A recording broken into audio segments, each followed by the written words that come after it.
My foreskin doesn't pull back at all. If your foreskin doesn't pull back, there's a good chance that you might have something called a phimosis. If you are under 10 years old, this is completely normal. You can get something called a congenital phimosis. So this is normal in boys from birth. But as they get older, the foreskin should separate from the head of the penis and it should be able to retract. It can lead to recurrent infections. It can lead to ballooning when you're peeing.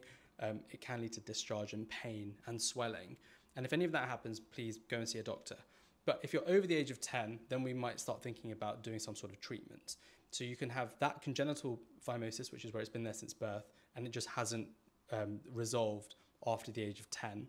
And then you can also get an acquired phimosis, which usually happens much later in life, and people have been able to retract their foreskins, but now, for some reason, for whatever reason, they're not able to.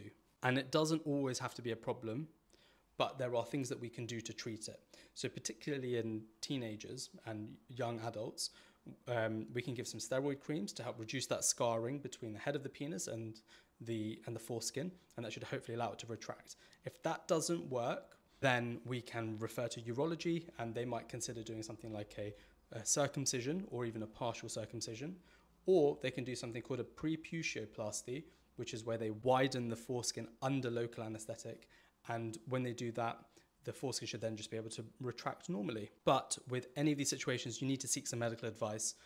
And if you're a teenager and you don't want to tell your parents, you can go and see a doctor by yourself, but I would still always try and recommend you to involve your parents because they would probably want to know.